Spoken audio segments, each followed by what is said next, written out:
This is Whisper from History, where forgotten voices rise again. Today, we bring you a love story where crowns were sacrificed and love itself was tested. This is the tale of Cleopatra, the last queen of Egypt, and Mark Antony, the Roman general. Stay with us until the end and witness how their immortal love reached its fate. The palace of Alexandria shimmered under the relentless Egyptian sun. Marble columns rose like guardians of an empire, their white stone reflecting the blinding light, and within those halls, a queen plotted, not just for her survival, but for the survival of a kingdom caught between two worlds. Cleopatra the Seventh, the last of the Ptolemies, was more than a ruler. She was a strategist, a performer, and above all, a woman whose every move was weighed against the ambitions of Rome. By the time she met Mark Antony, she was no stranger to Rome's shadow. Julius Caesar had once stepped into her life, reshaping her fate. She bore him a son, Caesarion, but Caesar's assassination in 44 BCE tore apart not only the heart of Rome, but also the fragile balance that kept Egypt secure. Now 3 men ruled in Caesar's place: Octavian, Caesar's adopted heir; Marcus Lepidus, the fading partner; and Mark Antony, the brilliant general whose loyalties and desires would soon alter history itself. Cleopatra knew that alliances were not sealed by treaties alone, but by bonds of trust, seduction, and necessity. And Antony, the soldier whose charisma made men follow him into chaos, was a man she could not afford to ignore. But what would happen when 2 of the most ambitious figures of their age collided? When Mark Antony summoned Cleopatra in 41 BCE, it was not as a lover seeking company, but as a ruler demanding loyalty. The East was unstable. Supplies and funds were needed to secure Rome's dominance in Parthia. Cleopatra, Queen of Egypt, held both. Yet, she did not approach him as a subject trembling before Rome's authority. Her entrance into Tarsus became legend. Draped in robes of gold, reclining on a barge with purple sails billowing in the wind, Cleopatra turned her meeting with Antony into theater. Perfumed air drifted across the river. Servants dressed as cupids fanned her, while musicians played in harmony with the oar's rhythm. It was no ordinary arrival, it was a statement. Antony watched as the queen stepped ashore. For a man who had lived among soldiers, mud, and iron, Cleopatra's presence was overwhelming. She offered herself not as a supplicant, but as Isis incarnate, the goddess queen. In that single act, she tilted the balance of power. Antony, accustomed to commanding, found himself drawn into orbit around her. But was it love at first sight, or the recognition of 2 players who saw in each other the keys to survival? In the months that followed, their bond deepened. They feasted together in Alexandria, drowning in wine and laughter. They formed the inimitable Livers, a society devoted to indulgence and excess.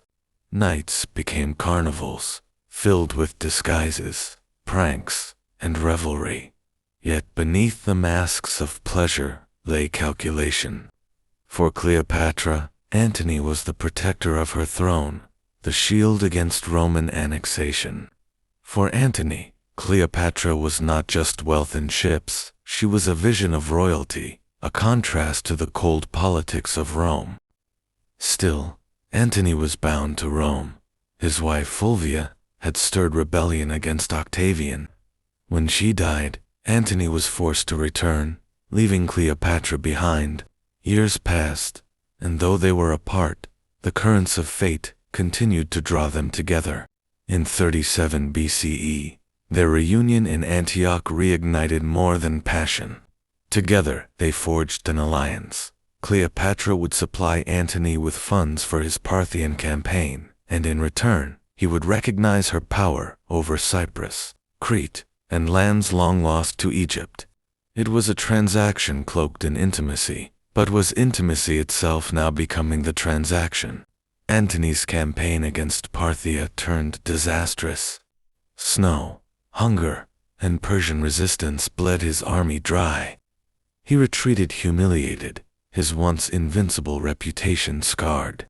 And when he returned to Cleopatra, she did not receive a broken man, but rebuilt him. In Alexandria, she restored his pride, financed his needs, and bore him children, Alexander, Helios, Cleopatra, Selene, and later, Ptolemy. With every child, the bond between queen and general deepened. They were no longer allies of convenience, they were a dynasty in the making. In their minds, perhaps, Rome was no longer the center of the world. Perhaps Alexandria could become the new capital of empire. But back in Rome, Octavian was weaving his own web. He married his sister Octavia to Antony, a gesture meant to bind them together. Yet Antony's devotion to Cleopatra soon became impossible to hide. Rumors spread of his decadence in the East, of his submission to the Egyptian queen. Pamphlets mocked him as a man bewitched, his Roman virtues drowned in Nile wine. Octavian sharpened those whispers into weapons. But what was truth, and what was propaganda? The defining moment came with the donations of Alexandria in 34 BCE in a grand ceremony. Antony and Cleopatra sat enthroned as gods. Their children were crowned rulers of faraway lands. Alexander Helios over Armenia and Media, Cleopatra Selene over Cyrenaica, Caesarion as the true heir of Caesar. To Rome, this was a provocation beyond forgiveness.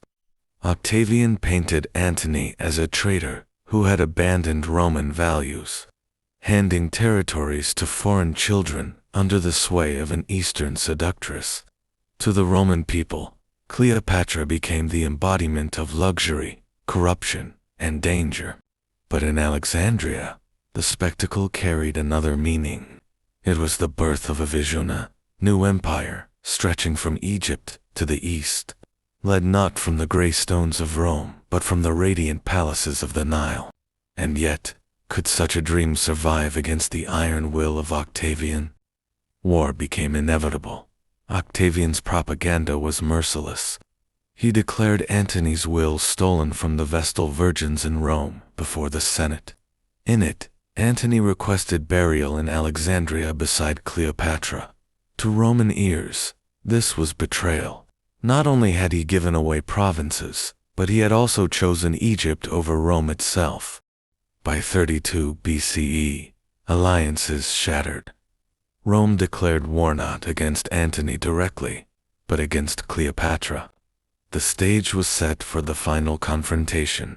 At Actium, in 31 BCE, the waters of the Ionian Sea churned with tension. Antony and Cleopatra's fleet faced Octavian's admiral, Agrippa. The battle was not just military, it was psychological.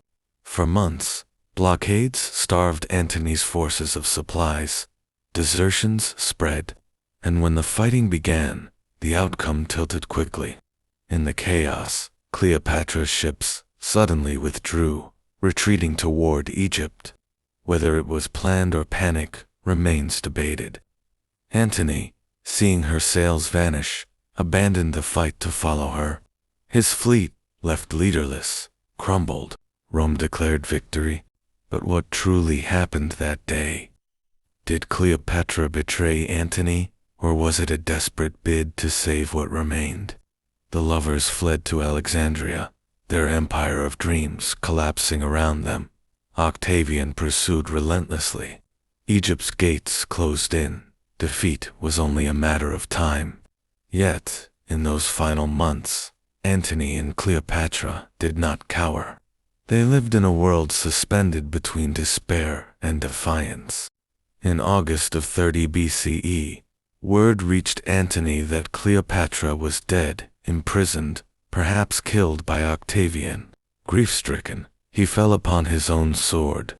Mortally wounded, he was carried to Cleopatra's chambers.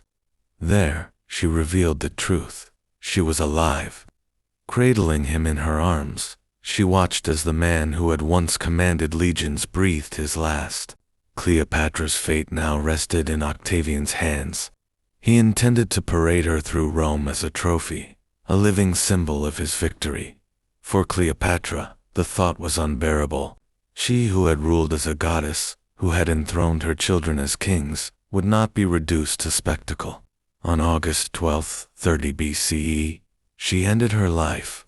Whether by asp bite or poison remains uncertain.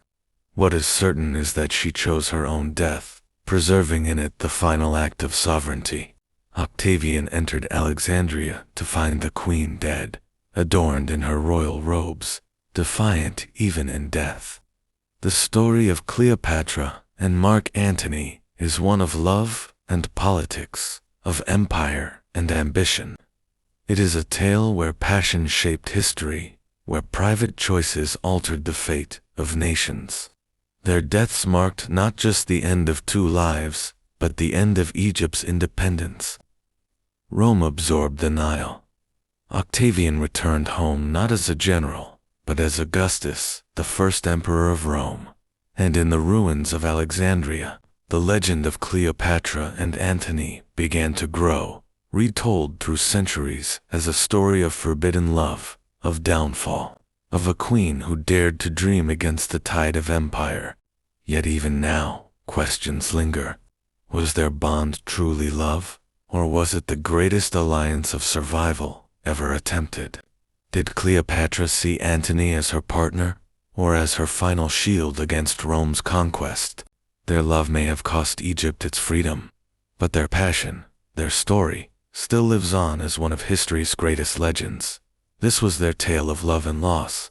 If you enjoyed this story, don't forget to subscribe to our channel, and be sure to explore our Dark Series playlist.